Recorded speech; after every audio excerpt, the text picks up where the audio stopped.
Welcome back. Today's lesson is about a concept called chunking. Now, chunking basically is how we have gotten good at everything, we being human beings.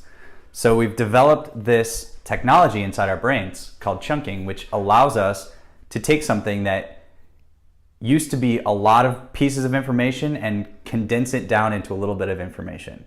So this is how we get better at things. We create shortcuts by taking something that used to be overwhelming to us and turning it into a small little piece of information that makes sense.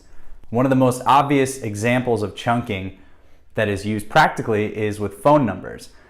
So phone numbers is a great example. And the reason that we're learning chunking is it's really important to nearly all facets of developing your mind. For example, in the memory world, almost every single memory technique, in fact, I think every single technique relies heavily on the idea of chunking.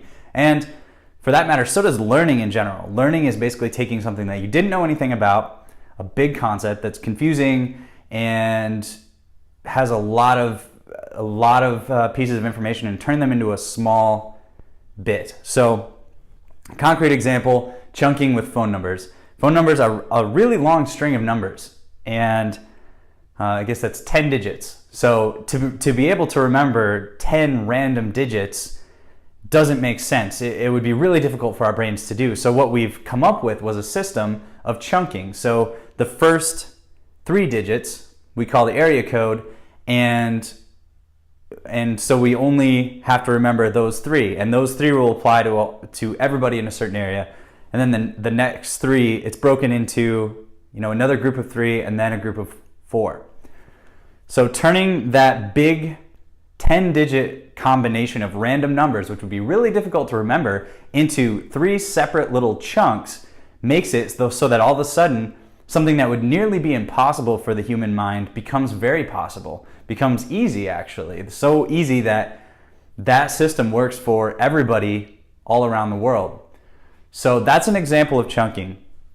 Another example would be classifying an entire species of animals in biology, or classifying an entire concept from science, or classifying an entire period of time from history.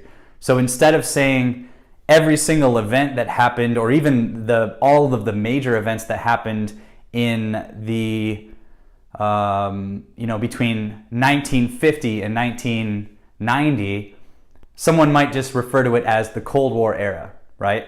So the Cold War era is one piece of information that instantly gives you an idea of 50 years of different points of data, different events, different people, it has so many implications. So our minds can somehow do this. It's a beautiful, amazing mechanism that we have access to. And if we learn, number one, what it is, and then secondly, how it works, we can actually use this to learn things much, much more rapidly than we're used to.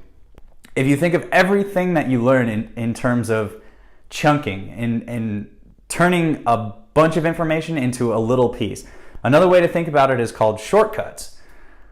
When somebody does something for a long time and develops the skill, they start to develop these little shortcuts, and that's what makes them better than everyone else. Everyone else is looking at this skill set and saying, wow, that's so many different things to remember, I have no idea how to even begin. But the expert has been through all these different stages, and along the way they've built little shortcuts. So they the first time they encountered a problem, it was overwhelming, but then they fixed it. They found a solution to it. They found a system.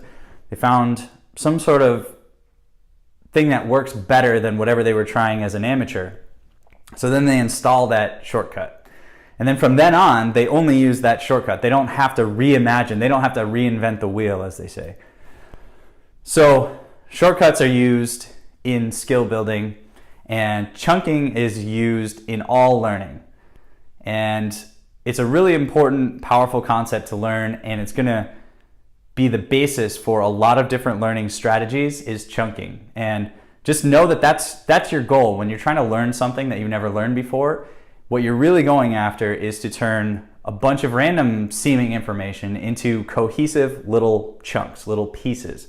And your chunks of information are going to get more and more sophisticated as you learn more about this topic. You're going to know each chunk is going to represent a bigger amount of data, and it's going to be filed away inside your brain more and more easily. So a really great place to practice this concept of chunking is in the art and discipline of the art of memory, as it's referred to. So that is a skill set of memorizing things much more efficiently and effectively than most people are able to with their default set of instructions on how to use their brain. So memory champions have learned how our brain works, and then have learned how to use the way that it works in a way that's much more effective and more efficient than most of us are told in school or in life. So as we progress throughout this series, we'll talk more and more about some of these techniques, but they all use chunking. They all use that same basic concept of chunking, which is taking a lot of information and condensing it down into small little digestible pieces.